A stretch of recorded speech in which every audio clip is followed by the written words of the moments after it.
Ocala, Ocala, Ocala, March till June, the flowers bloom. Lily, rose, gardenia, impatience, dahlia. Ocala, Ocala, Ocala, dawn to noon, my heart to moon, float atop the sun drop, box of love, forget me not. So won't you say a prayer for Lydia? Won't you say a prayer for my girl back home? My girl back home. Won't you say a prayer for Lydia? Won't you say a prayer for my girl back home? My girl back home.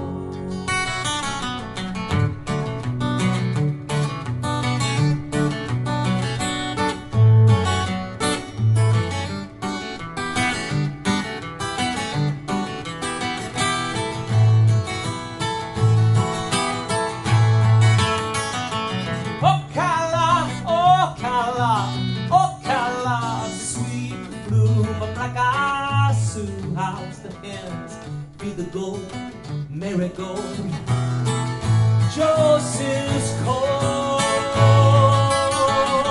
Ocala, Ocala, Ocala, holly hops, shoot the fox, orange blossom, glory vine, farewell to spring.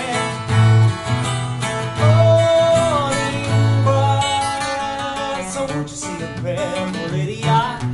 Won't you say a prayer for my girl back home?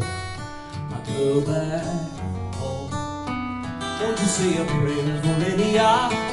Won't you say a prayer for my girl back home? My girl back home.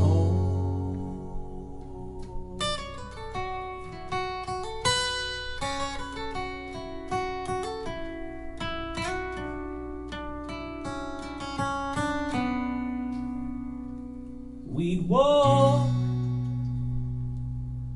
through the daisies, we'd talk till the days ceased.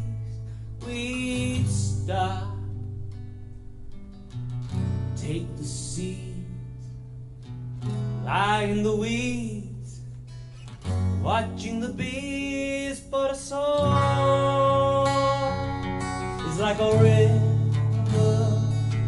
first gold, then silver, with hope, deliver, forgive her. Oh Father, won't you say a prayer?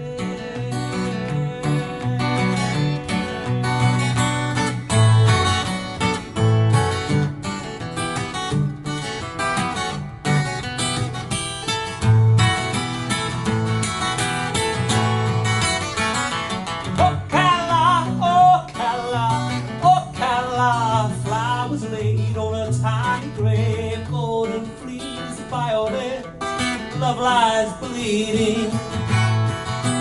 Baby's breast. Won't you say a prayer for Lydia? Won't you say a prayer for my girl back home? My girl back home. Won't you say a prayer for Lydia? Won't you say a prayer for my girl back home? My girl back home.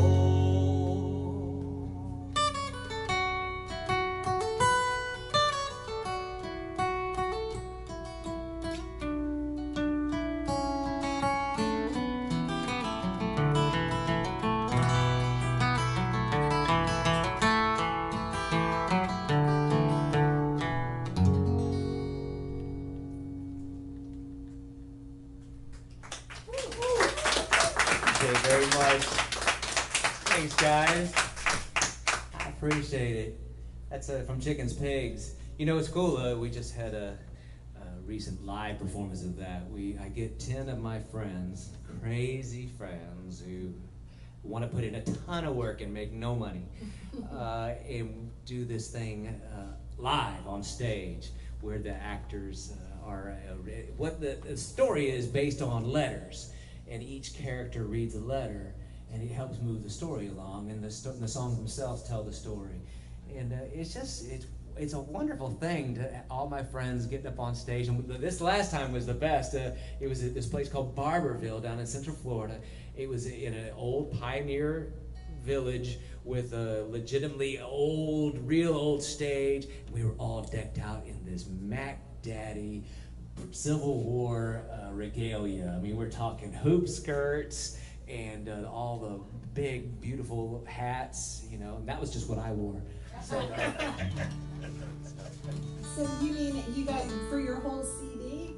Well, we do a lot. What it was is I did the CD, and it was just a solo project, and I played all the instruments and everything, and got friends to read some of the letters that, you know, like good friends of mine, like Jerry Mincy.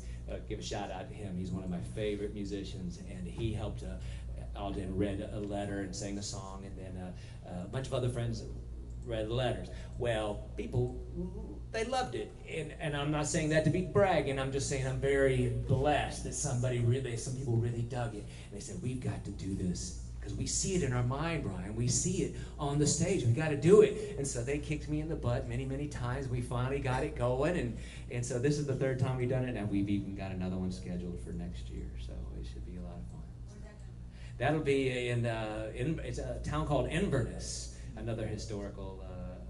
It's called the Railroad Depot, and it's a large stage, and so we'll be able to really do some crazy stuff. My son, my 15-year-old son, he's heavy into musical theater, Cooper, and he helped us with the stage direction. It was a great affair. It was one of those things where I don't think I'll ever forget it. That's for sure. Yeah, that's very cool. What a great idea. Yeah, it was fun.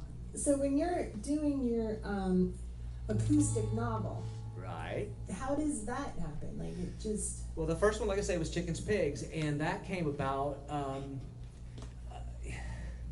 I've always been a big fan of history, especially Civil War history, and just loved the idea of having it set in that time with all historical facts, but have a fictional story that ran through it.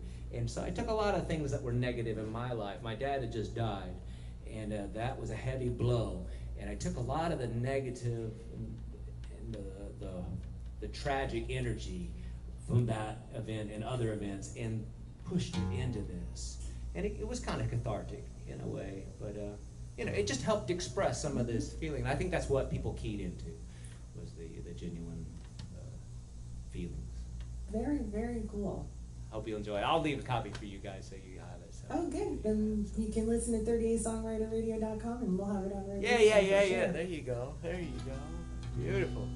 You know, the other thing that was that particular one was a particular favorite of mine because I'm a big fan of old-time music. I love old-time music. You've heard of like bluegrass music, right? You get bluegrass up there in Tennessee all the time. Well, you probably heard of old-time music too. It's thrown in there. A lot of people, you could put a gun to their head and they couldn't tell you the difference between bluegrass and old-time. But oh boy, let me tell you, there are people who can tell you otherwise. And they'll kick you out of their camp for playing a bluegrass song in an old-time circle. But long story short, I wanted to use old-time music, and that's what I use underneath the letters. So when there's a letter being read, you'll hear an old-time, an actual Civil War or pre-Civil War tune being played under that letter. And here's a great example. This is an old fiddle tune called Chinkerman Huntin'. This is my own arrangement of it. Nobody knows who wrote it. It's a great little fiddle tune, and it's what they call a crooked tune. It's, you know, like you've heard of square dancing. It's square, right? You know, everything makes sense. 1, 2, 3.